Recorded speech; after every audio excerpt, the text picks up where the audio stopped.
नमस्कार सर्वांना. श्री स्वामी समर्थ. कसे आहात? सगळ्यांना आजचा दिवस आनंदाचा आणि आरोग्यदायी जावोत ही स्वामींचरणी प्रार्थना. तर हे ब्लाऊज एकदम अर्जंट आलं होतं शिवायला. रात्री 10 वाजता माझ्याकडे ब्लाऊज टाकलं आणि दुसऱ्या दिवशी 1 वाजेपर्यंत मला हे ब्लाऊज द्यायचं होतं. बाकी मी नवरीचे ब्लाऊज कटिंग करून ठेवलेले होते, नाहीच बोलली होती, पण इतकी रिक्वेस्ट करत होती. नाही म्हणे ताई मला ब्लाऊज पाहिजेचे आणि मी तुमच्याकडनंच शिवून घेईल, असे पण काही कस्टमर राहतात. मग मी घेतलं हातामध्ये, दुसऱ्या दिवशी कटिंग केलं आणि 1 ते 20 म्हणजे 20 मिनिटामध्ये हे ब्लाऊज तयार झालेले. म्हणजे ती दिदी समोरच बसलेली होती, ती आली तरी ब्लाऊज तयार नव्हतं. लाईट गेलेली होती, लाईटमुळे खूप सारा प्रॉब्लेम झाला. पूर्ण दिवसभर म्हणजे 4 वाजेपर्यंत लाईट नव्हती, सगळीकडेच लाईट नव्हती. तोपर्यंत आम्ही सगळे ब्लाऊज कटिंग करून घेतले आणि त्यानंतर ती आली, ब्लाऊज तयार झाला का विचारत होती. म्हटलं लाईटच नाही आहे, तू बस, म्हटलं तुला 20 मिनिटात ब्लाऊज तयार करून देते. मग लगेच तिचं लाईट आल्यानंतर 20 मिनिटात तिचं ब्लाऊज तयार करायला घेतलं आणि एकदम छान असं मस्त फिटिंग बसलं. आणि तोपर्यंत आम्ही ह्या सगळ्या ज्या साड्या आहे ना, तर ह्या पिकोफॉलसाठी काढल्या होत्या. तर साड्या खूप साऱ्या साड्या होत्या पिकोफॉलला. 21 ते 22 साड्या काढलेल्या होत्या आणि इतक्या साऱ्या साड्या पिकोफॉल करायच्या म्हटल्यावर पूर्ण म्हणजे दुपारपर्यंत अर्धा दिवस त्यामध्येच निघून जातो. आणि संध्याकाळच्या वेळेस बघा विठ्ठल रुक्मिणीचं मंदिर आणि समोर मस्त गणपती बाप्पांचं मंदिर इतकं छान दिसतं आणि खूप मस्त प्रसन्न वाटतं. बऱ्याच ताईंना माहिती नव्हतं की ब्लाऊजवरून मापं कशी घ्यायची. तर आज मी तुम्हाला ब्लाऊजवरून मापं कशी टाकायची, कुठं कसं मोजायचं ची एकदम सोप्या पद्धतीने आणि सोप्या भाषेत सांगणार आहे. तर सगळ्यात पहिले माझ्या पद्धतीने मी कसं ब्लाऊजची मापं घेते ते तुम्हाला सांगते. सगळ्यात पहिले हुक पट्टी ते आय पट्टी इथून इथपर्यंत टेप लावायचा आणि टेप लावल्यानंतर किती भरतं ते बघायचं. आणि समजा आता ह्या ब्लाऊजचं कमरघेर भरत आहे 28, तर मी यांना टाकते 32चं पॅटर्न टाकते. म्हणजे 28 पासून तर कमरघेरापासून तर 4 इंच किंवा 3 इंच पुढे घेऊन ते पॅटर्न आपण जेही येईल ते पॅटर्न टाकायचं. त्याने एकदम बरोबर ब्लाऊज बसतं. आणि नाही तिथं समजलं तर ही जी हुक पट्टी असते आपली, हुकपट्टीच्या बाजूने तर ब्लाऊजच्या शेवटच्या टिपपर्यंत टेप लावायचा आणि ते किती भरतं आहे मोजायचं. तर हे बघा, ही आता 8 भरतं आहे. तर 8 भरल्यानंतर आपल्या छातीचा चौथा भाग किती येतो, 8 चौक 32, म्हणजे या ब्लाऊजला 32चं पॅटर्न टाकायचं. अशा पण पद्धतीने तुम्ही मोजू शकता. ज्यावेळेस आपली फिटिंगची शेवटची टीप असते तिथून तर हुकापर्यंत, हुकची बाजू, आईची बाजू नाही, हुकची बाजू, ज्या ब्लाऊजला हुक असतं, ज्या बाजूने हुक असतं त्या हुकच्या बाजूपर्यंत मोजायचं. आणि जास्त कपडा ताणवायचा नाही. आता हे माझ्याकडचं नवीनच ब्लाऊज आहे, म्हणजे याचा कपडा पूर्ण जसा आहे तसाच, 1-2 धुणं केलेले असेल असा कपडा आहे. तर तिथून मोजायचं आणि जे भरतं ना तिथपर्यंत आपण त्या मापाचं आपल्याला पॅटर्न टाकायचं. ते झाल्यानंतर आपल्याला ब्लाऊजची उंची किती टाकायची, तर उंचीनुसार आता हे बघा, आता हे ब्लाऊजची उंची भरते 12, तर 12 उंची भरते. तर आपलं जे शोल्डरपासून पुढे खालीपर्यंत सरळ स्ट्रिक टेप ठेवायचा आणि तिथून उंची किती बसते ते बघायचं. आता ह्या ब्लाऊजची उंची बसते 12, तर मी घेणार आहे 13, म्हणजे 1 ते 13 किंवा 13.5, म्हणजे अर्धा किंवा 1 किंवा 1.5 इंच आपण उंची जास्त घ्यायची ब्लाऊजची. म्हणजे उंची जास्त घेतल्याने काय होतं, आपलं जे शोल्डरच्या बाजूने वरच्या बाजूने अर्धा ते पाऊण इंच आपलं सहजच दाबलं जातं. त्यानंतर खालच्या साईडला पण आपण ज्यावेळेस अस्तर आणि ब्लाऊज पीस जॉईंट करतो ना, त्यावेळेस पण अर्धा इंचच्या कमी आपली टीप तिथं पण दाबले जाते, म्हणजे तेवढं अंतर आपलं कमी होतं. आणि मग प्रॉपर आपल्याला जी उंची पाहिजे असेल ना, तर ह्या ब्लाऊजची उंची 12 आहे, तर आपण 12.5 आली तरी काहीच हरकत नाही. तर 12.5 पण उंची आपण घेऊ शकतो.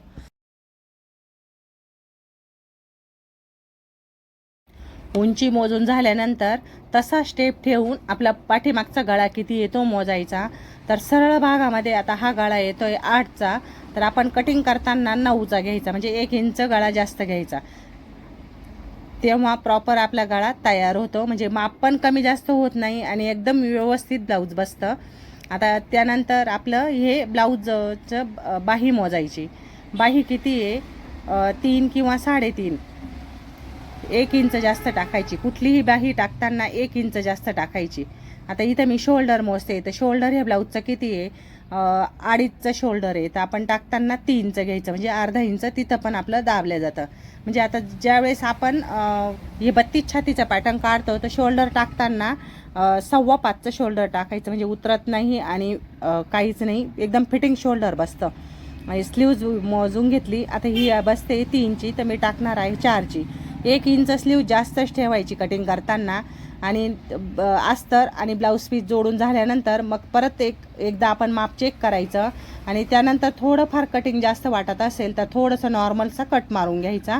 पण बाही जर आपण जर मोजक्या मापात जर घेतली ना, तर खालच्या साईडनी वरच्या साईडनी दाबताना आपलं सहजच 1 इंच किंवा पाऊण इंचपर्यंत आपलं दाबलं जातं. मग अजून ती स्लीव्ज अजून कमी कमी होत चालते. त्यामुळे टाकताना आहे ना 1 इंच जास्त टाकायची. आता ही बसते 3, तर मी टाकणार आहे 4. आणि इथं आहे जो दंडघेर. आता दंडघेर किती आहे ह्या ब्लाऊजचा, आपण पण असं बाही पण टाकताना आहे ना, आता यांचा दंडघेर भरतंय 5, आपण टाकताना मग 2 इंच तरी जास्त टाकतो, म्हणजे मार्जिंग पण व्यवस्थित राहते. जेवढं दंडघेराचं माप आहे ना, तर तेवढं आपण ब्लाऊजला कटिंग करताना टाकायचं. म्हणजे कटिंग करतानाच्या छोट्या छोट्या बारीक बारीक गोष्टी जर तुम्ही जर लक्षात जर ठेवल्या, तर ब्लाऊजचं माप घेणं आणि ब्लाऊज एकदम परफेक्ट येणं, एकदम व्यवस्थित बसतं ब्लाऊज. या गोष्टी नेहमी लक्षात ठेवायच्या. तर इथं बघा, आता हे भरतंय 5, तर मी घेणार आहे 7. आता हे जे ब्लाऊज आहे ना, तर हे प्रिन्स कटचं ब्लाऊज आहे. आता हे जे ब्लाऊज शिवून तयार झालेलं ब्लाऊज आहे, तर हे मी तुम्हाला दाखवते. तर ब्लाऊजची फिनिशिंग कशी येते आणि ब्लाऊज शिवायचं कसं आणि ब्लाऊज परफेक्ट बसणार कसं, तर याची परफेक्ट एकदम सविस्तर माहिती सांगते मी. तर हे जे ब्लाऊज आहे ना, तर हे ब्लाऊजचं तर उलट साईड करून घेतली मी. आणि आपण ज्यावेळेस मागचा, आता बरेचशा मागच्या 1-2 व्हिडिओला भरपूर कमेंट होत्या की ताई आमचा कमरघेराचा भाग जास्त होतो आणि वरती छातीचा भाग कमी बसतो. तर आपण काय करतो, मग सरळ साईडनी हा जो मागचा पुढचा भाग ज्यावेळेस जॉईंट होतो ना, तर ही जी आयपट्टी किंवा हुक पट्टी पाठीच्या सेंटरला ठेवायची. सेंटरला ठेवल्यानंतर मग त्यावेळेस इकडनं किती उरतं, जेवढं उरल तेवढं उरल, पण ती पट्टी सेंटरला ठेवल्यावर त्यानंतर सरळ कडेला एक टिप मारून घ्यायची इथून तिथून. आणि त्यानंतर मग आपली सरळ एक टिप बसते आणि मग कमी पण होणार नाही आणि काहीच नाही. आपण काय करतो, इकडं मोजत नाही आणि इकडे कसं राहतं, कटिंग करताना थोडं शिवताना थोडं कमी जास्त किंवा मागे पुढे भाग होऊन जातात. ते ठेवल्यानंतर मग शेवटची टीप मारून घ्यायची. शेवटची कडेची टीप मारली का बरोबर सरळ भाग येतो. आणि बाही पण जोडताना काय करायचं, हे दोघं जे पार्ट आहे ना, मागचा आणि पुढचा, थोडं अर्धा इंच खाली ड्रॉ करून घ्यायचा, म्हणजे कट मारून घ्यायचा अर्धा इंच, म्हणजे दोघं पण पार्ट सारखे होतील, मागचा आणि पुढचा. त्यानंतर बाही पण जोडताना बाहीचा पण इथं जो फिटिंगचं माप असतं ना आपलं 2 इंचाचं, तर तिथून पण दोघं पण पार्ट एकदम सारखे करून घ्यायचे, मागचा आणि पुढचा दोघं पण भाग सारखे करून घ्यायचे. आणि त्यानंतर बाही लावायची. बाही पण लावताना ही जी टीप आहे ना, तर ही बाहेरच्याच साईडला, अशी वरच्याच साईडला किंवा खालच्याच साईडला अशी करून बाही जॉईन करायची. त्याच वेळेस तुमच्या ब्लाऊजला इथं आपले ब्लाऊजला फिनिशिंग येते आणि एकदम व्यवस्थित बसतं. आयपट्टीच्या हुकपट्टीच्या समोरच आपली जी फिटिंग टीप आहे ना, तिथं जो गोलसर भाग आहे ना, तिथपर्यंत आला पाहिजे. तर आपलं ब्लाऊज एकदम उडी पण पडणार नाही मुंड्यामध्ये आणि काहीच नाही. आणि मग शोल्डरचा जो भाग आहे तो कमी जास्त आहे काय बघायचा आणि तो जोडून घ्यायचा. आता ही जी क्रॉसपट्टी डबल आयपट्टी, तर आता इथं हा जो भाग जोडतो ना आपण, हा पाठीमागचा आणि पुढचा, तर वरती शोल्डर पण कमी जास्त होतं बघा आपल्याला. प्रत्येक वेळेस कधी कधी काय होतं, गळा कमी होतो किंवा जास्त होतो. तर आपण इथं ज्यावेळेस हा पार्ट ठेवतो ना, हा बघा हा पार्ट इथं ज्यावेळेस ठेवतो ना, तर इथं असा हा हात ठेवून द्यायचा. आणि त्यानंतर इथं हा बघायचा किती कमी होतोय किती जास्त होतोय, पुढचा भाग कमी येतोय का मागचा भाग कमी येतोय का, त्यानुसार अंदाजाने अर्धा इंच ते पाऊण इंच इथं दाबायचं. त्याच वेळेस आपलं ब्लाऊज प्रॉपर इथं असं एकदम छान फिनिशिंगमध्ये बसतं. तर हे बघा, आता हे तसंच, हे इथं हा भाग बघा, हा पुढचा थोडासा कमी आहे आणि मागचा थोडा जास्त आहे. मग दोघं पण पार्ट व्यवस्थित करून घ्यायचे. इथं हा भार ठेवल्यानंतर मग कधी कधी काय होतं आपल्याकडनं, काय होतं, आपण हे असं राहतं किंवा हे असं राहतं, मग हे असं जर जोडलं गेलं, इथं जर शोल्डर जर प्रॉपर जर बघितलं नाही आणि हा भाग जर असा खालीवर राहिला, तर म्हणजे ऑटोमॅटिक शोल्डर ब्लाऊज घातल्यानंतर पुढे येतं. मग त्यासाठी काय करायचं, शोल्डर पुढे नाही येऊ त्यासाठी काय करायचं, तर हा मेन पॉइंट आहे इथं ह्या ब्लाऊजचा. तर हा इथं ठेवायचा असं व्यवस्थित. हा सेंटर, आता हा सेंटर आहे ना पाठीच्या भागाचा, इथं ठेवायचा.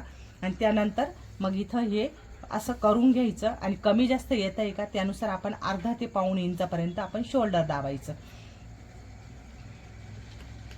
आता इथपर्यंत ही ब्लाऊजची झाली. आता बाही लावायची आपल्याला. तर बाही पण लावताना आपण दोघं पण पार्ट सारखे केले, जसे की हा मागचा आणि हा पुढचा हा भाग जसा काही असा आपण सारखा करून घेतला, तसंच बाहीचा पण पार्ट जो आहे ना, खोल भाग सोडून आपली जी फिटिंग टिपाची इथपर्यंत जी मार्जिंग आहे ना, तर हे दोघं पण भाग, मागचा पुढचा भाग दोघं पण सारखे करून घ्यायचे बाही जोडताना. तो सारखा झाल्यानंतर इथं जो बाही लावताना काय करायचं, तर आपण काय चुकी करतो की या साईडनी या टोकापासून बाही लावायला सुरुवात करतो, तर दुसऱ्या टोकापर्यंत अशी बाही लावतो. मग त्यांनी सुद्धा आपल्याकडनं जर व्यवस्थित जर नाही जोडलं गेलं, तर त्यांनी सुद्धा शोल्डर आपलं ऑटोमॅटिक पुढे येतं. तर बाही लावताना ही महत्वाचं ही टिप्स लक्षात ठेवा की मध्य सेंटरमध्ये हा जो बाहीचा पॉइंट आहे ना, तर इथं हा सेंटर आलाय, तर सेंटरच्या ठिकाणी आपण थोडासा नॉर्मल कट मारून घेतला.